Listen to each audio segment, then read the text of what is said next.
বৈষম্য নিরসনে প্রশাসন ক্যাডার ছাড়া অন্য ২৫টি ক্যাডারের সরকারি কর্মকর্তারা আজ রাজধানীর বিভিন্ন জায়গায় মানববন্ধন কর্মসূচি পালন করছেন। রাজধানীর গণপূর্ত অধিদপ্তরের সামনে মানববন্ধন করছেন বিসিএস কর্মকর্তারা। সেখানে আছেন আমাদের সহকর্মী তাওহিদ সৌরভ। সরাসরি আমরা সেখানে চলে যাচ্ছি। তাওহিদ সৌরভ, এখনকার কি অবস্থা দেখছেন? কতক্ষণ নাগাদ মানববন্ধন চলতে পারে? আর একদম শুরুতেই তারা তাদের যে দাবি দেওয়া, তারা কেন দাঁড়িয়েছেন, কী হয়েছেন, এখানকার যারা রয়েছেন, আমি একটু আরেকবার আসার চেষ্টা করব। আপনি একটু যদি আরেকবার একটু বলতেন যে আসলে আপনাদের সেই দাবি দেওয়া কি? আপনার সকাল 11টায় শুরু করছেন নির্ধারিত সময়, এখন কখন শেষ করবেন একটু? আমরা বৈষম্যের বিরুদ্ধে যে আন্দোলন করছি, সেই আন্দোলনের পক্ষে আমাদের জনমত তৈরি করা এবং সরকারকে জানানো দেওয়া যে আমরা এই বৈষম্য নিরসন চাই।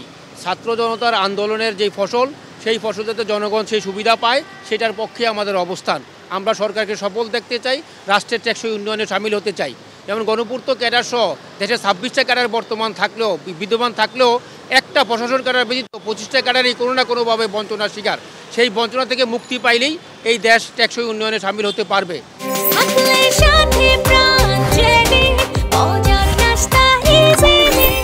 এবং আমাদের ক্যাডারের ক্ষেত্রে যদি বলি, 2015 সালে মহামান্য হাইকোর্ট থেকে যে রায় আছে, গ্রেড 3 এবং গ্রেড 2-তে পদ বিচ্যুত করা, উন্নয়ন করা, সেই উন্নীতটা পর্যন্ত আমাদেরকে এখন পর্যন্ত দেওয়া হচ্ছে না। আপিলেট ডিভিশনের রিভিউ পর্যন্ত হয়েছে। সো বঞ্চনার একটা নমুনা মাত্র এটা। আমাদের ক্যাডারে যেমন গ্রেড 1-এর পদ আছে, একটা মাত্র পদ আছে, সেখানে আমরা আনুপাতিক হিসাব করলে আমরা প্রায় 10টা পর্যন্ত গ্রেড 1 পদ পেতে পারি। গ্রেড 2-তেও আমাদের প্রায় গোটা 20 পদ থাকতে পারে। গ্রেড 3-তে আমাদের প্রায় 60 থেকে 70টা পদ থাকতে পারে।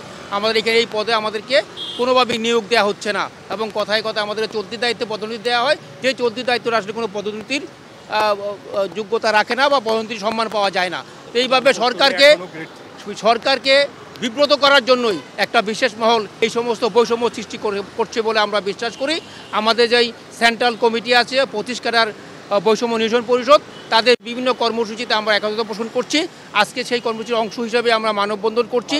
আগামী 4 তারিখে আমাদের সমাবেশ আছে, সেই সমাবেশকে আমরা ইনশাআল্লাহ সফল করব। আর গণমাধ্যম কর্মীদের কাছে আমাদের বিনীত অনুরোধ, আপনারা দয়া করে যাহা সঠিক তাহাই প্রচার করবেন। আমাদের পক্ষে কিছু বলার দরকার নাই, জনগণের পক্ষে আপনারা অবস্থান নেবেন। ধন্যবাদ। শুনলেন যে আসলে এখানে যারা আন্দোলনে অংশ নিয়েছেন, আন্তঃক্যাডার বৈষম্য নিরসন পরিষদ, তারা কী বৈষম্যের মধ্যে রয়েছেন সেটি তারা জানিয়েছেন, এবং তারা যেটি বলছেন যে আগামী 4 তারিখ তারা একটি মহাসমাবেশের ডাক দিয়েছেন। সেখানেও তারা যদি এর মধ্যে তাদের যে বিষয় নিয়ে তারা আন্দোলন করছেন, যে বৈষম্যের কথা তারা বলেছেন, সেটি যদি এর মধ্যে নিরসন না হয়, তারা আগামী 4 তারিখ এর পরবর্তীতেও যদি বিভিন্ন ধরনের যে দাবি দাবাগুলো রয়েছে তারা যেটি বলেছেন, সেই অনুযায়ী যদি ব্যবস্থা নেওয়া না হয়, পরবর্তী কর্মসূচি তারা ঘোষণা করবেন। কবিতা, আমার কাছে এই মুহূর্তে গণপূর্ত অধিদপ্তর থেকে আজকে যে তাদের আন্দোলন কর্মসূচি রয়েছে, যে মানববন্ধন কর্মসূচি রয়েছে, সে ব্যাপারে এই মুহূর্তে এতটুকু রয়েছে। কবিতা।